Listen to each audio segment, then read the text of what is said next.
Quantas pessoas você conhece que estão vivendo problemas? Não que tem problemas. Problemas todo mundo tem, mas que estão vivendo em um problema. Que você encontra com uma pessoa, conversa com ela e vê, meu Deus, o que está acontecendo? Alguns dias atrás, eu encontrei com uma pessoa e as outras pessoas que estavam nesse encontro ficaram chocadas com o tipo de vida que essa pessoa está tendo. E hoje, com 49 anos, eu já tenho tempo de vida suficiente para observar a evolução da vida de algumas pessoas, da minha própria, né? E pensar nas escolhas, nas consequências das escolhas. Só que a gente erra quando a gente fica se lamentando e pensando no que nós plantamos, no que nós colhemos, no que nós perdemos, no que poderia ser feito de diferente. Hoje, nós podemos fazer diferente. Hoje, a gente pode pensar diferente, a gente pode mudar um comportamento, a gente pode se quebrar diante de Deus, porque se quebrar não é fácil. A primeira coisa que é difícil é a gente enxergar o que a gente precisa quebrar. Depois que a gente enxerga, a gente precisa dar o braço a torcer. Não, mas é porque isso eu faço por causa disso. Ah, mas também vou precisar mudar isso também? Vou ter que ser perfeita. Mas não tem como eu mudar isso, porque isso é uma coisa muito difícil, porque minha mãe era assim, minha avó era assim, eu aprendi a viver dessa forma. Enfim, então tem um primeiro momento de você enxergar. O segundo de você parar de brigar com suas desculpas e, de fato, desejar mudar. E a terceira fase é colocar isso em prática. Você consegue um pouco, depois não consegue, depois você tem vontade de desistir e fala, gente, não tem jeito. Todo dia eu tô tentando e de novo eu tô caindo nesse mesmo comportamento. E você vai mudando e vai insistindo e você vai prosseguindo naquele caminho e as coisas vão acontecendo. A questão é que tem pessoas que nunca mudam. Não porque elas não são capazes de mudar, mas porque elas não querem. Porque elas olham tanto para elas mesmas e para os motivos dela e para as justificativas que ela criou para se comportar de tal forma que ela não consegue sair de dentro dela. Sabe, a pessoa cheia de si, cheia de razão, cheia. Imagina um desenho de boneco, a pessoa cheinha dela própria. Não tem como, porque eu tô imaginando que uma pessoa, por exemplo, que é uma pessoa que conversa comigo, que me pede conselhos, e todas as vezes que eu converso com ela, eu tenho a sensação de que nada do que eu falei entrou. Quando eu converso um mês depois, 3, 4 meses depois, ela tá com o mesmo discurso, as mesmas histórias, a mesma forma de pensar, e de novo, nada entra. Por quê? A pessoa tá tão cheia dela mesma que não tem espaço para entrar mais nada de novo. E aí essas pessoas vão conversar com outras, pedem a opinião de outras, se sentem bem, porque ela conta uma história para ela mesma dizendo que ela deu a oportunidade de outra pessoa dizer se ela tá certa ou tá errada, mas a outra pessoa responde e ela não entra. Ela justifica e ela roda em torno dos motivos dela. Nós precisamos nos quebrar diante de Deus, porque isso é triste demais.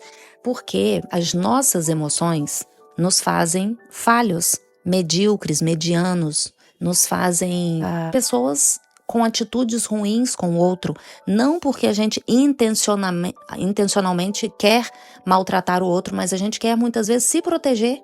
Muitas vezes a gente acha que não há outra forma de agir que não seja se defendendo do outro. Mas, meu Deus, existe um outro caminho, um outro lugar emocional que é tão diferente. É como se você saísse desse mundo e fosse para um outro completamente diferente. E é a palavra de Deus que te mostra isso, que vai abrindo seus olhos e te possibilitando enxergar coisas que você não enxergava. Tem livros maravilhosos que te ajudam nisso. Tem um livro chamado Mantenha Seu Amor Aceso. É um livro fantástico para isso. Para fazer a gente se quebrar, o livro fala, não importa o que você faça, eu vou continuar buscando uma conexão com você.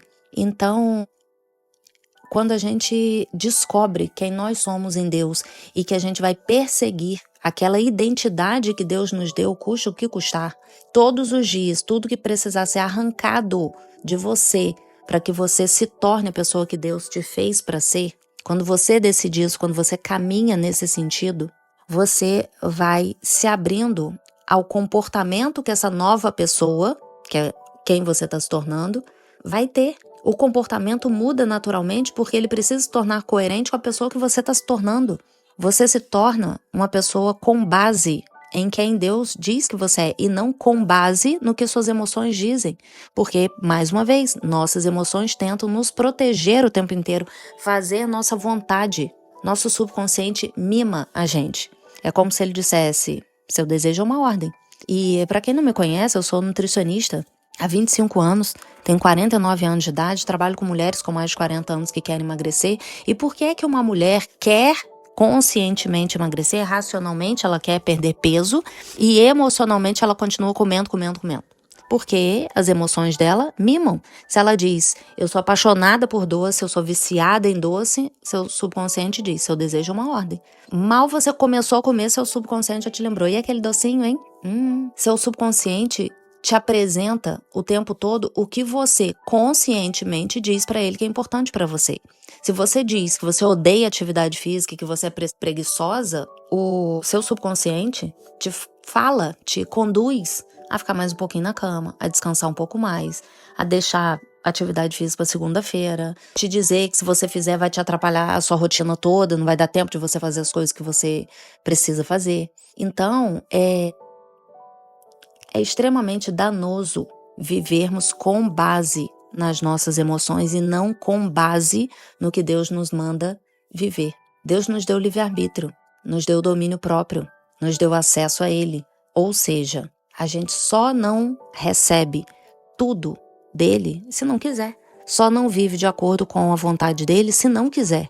Se realmente a gente tiver preguiça ou um ego, uma vaidade, um apego a coisas que na nossa cabeça são mais importantes do que Deus. Eu costumo dizer assim, Senhor, eu abro mão de tudo para ter a sua presença, tudo. E eu fico examinando minha mente, pensando assim, eu tô falando isso da boca para fora, eu realmente estou abrindo mão de tudo? Eu realmente quero abrir mão de tudo? Então, isso muda a nossa vida. Muda a nossa rotina, muda o nosso dia a dia, muda a forma como a gente lida com os problemas, porque a gente pode estar no meio do caos, mas se a gente estiver em paz, você consegue lidar com tudo. Eu ouvi do Júnior, que é o autor do Café com Deus Pai, há um tempo atrás, ele falou, paz não é ausência de conflito, paz é autoridade no meio do caos. Isso é maravilhoso, porque tudo pode estar insano, só que você tem autoridade em nome de Jesus para declarar paz, para manter a sua mente em paz. Você está autorizada a manter a sua mente em paz mesmo diante do caos. Isso são escolhas diárias, cotidianas, e nós colhemos os frutos dessas escolhas. Pensa sobre isso. Todos os dias nós podemos ter uma mente renovada. Cada dia um pouquinho. A gente não vai mudar de uma hora para outra. A Bíblia diz que a gente muda de glória em glória. Então, se esse é o nosso desejo, Deus vai nos conduzir por esse caminho. E isso muda tudo na nossa vida financeira, nossos relacionamentos, nosso cuidado com o corpo, nossa saúde, nossa vitalidade, nossa longevidade. Tudo muda quando a nossa mente passa a ser conduzida por Deus. Esse é meu recado para você hoje. Um beijo.